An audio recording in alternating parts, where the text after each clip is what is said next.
കഴിഞ്ഞ കുറേ ദിവസങ്ങളായി നിങ്ങളുടെ എല്ലാവരുടെയും ഇൻസ്റ്റാഗ്രാം വാളിൽ മിന്നിമാഞ്ഞുകൊണ്ടിരിക്കുന്ന ഒരു മുഖമാണ് ഈ കാണുന്നത്. നമ്മുടെ പെൻഗിന് ശേഷം ഇൻസ്റ്റാഗ്രാമിൽ വൈറലായിക്കൊണ്ടിരിക്കുന്ന ഈ നിഷ്കളങ്കമായ മുഖത്തിന് പിന്നിൽ ഒരു കഥയുണ്ട്.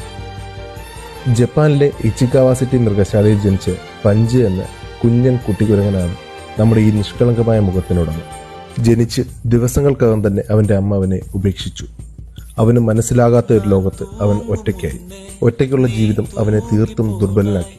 ദുർബലനും നിസ്സഹായനുമായ അവനിലേക്ക് മൃഗശാല അധികൃതരാണ് ഒരു ചെറിയ സ്റ്റഫ് ചെയ്ത കളിപ്പാട്ടം നൽകിയത്. പഞ്ചിനത് വെറുമൊരു കളിപ്പാട്ടത്തെക്കാൾ ഉപരിയായി അവൻ്റെ അമ്മയും ആശ്വാസവും വലിയൊരു ലോകവുമായി മാറി. വിട്ടുകൊടുക്കാൻ പേടിയുള്ളതുപോലെ അവൻ അതിനെ മുറുകെ കെട്ടിപ്പിടിച്ചു. അവൻ അതിനൊപ്പം ഉറങ്ങുന്നു, കളിക്കുന്നു, എല്ലായിടത്തും കൊണ്ടുപോകുന്നു.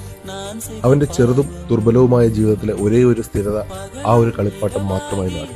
ഒറ്റപ്പെട്ട ലോകത്ത് തനിക്ക് കിട്ടിയ കളിപ്പാട്ടവുമായുള്ള അവന്റെ ചങ്ങാട്ടം ലോകം ഏറ്റെടുത്തു. ഇച്ചിക്കാവ മൃഗശാലയിലേക്ക് നിരവധി കാണികളാണ് അവനെ കാണാൻ ഒരുങ്ങിയെത്തിയത്. ദിവസങ്ങൾ നീണ്ട ഒറ്റപ്പെടലിൽ നിന്നും അവനിപ്പോൾ തിരികെ കുറേശ്ശെയായി അവന്റെ കൂട്ടത്തിലേക്ക് എത്തിക്കൊണ്ടിരിക്കുകയാണ്. ഈ ഒരു സംഭവമാണ് സോഷ്യൽ മീഡിയ ഏറ്റെടുത്തത്. ഇന്ന് ഈ കുഞ്ഞൻ പഞ്ച് ലോകം മൊത്തവും വൈറലാണ്. നിങ്ങളുടെ എല്ലാവരുടെയും ഇൻസ്റ്റാഗ്രാം ഫീഡിൽ ഒരു തവണയെങ്കിലും ഇവൻ വന്നു പോയിട്ടുണ്ടാവും.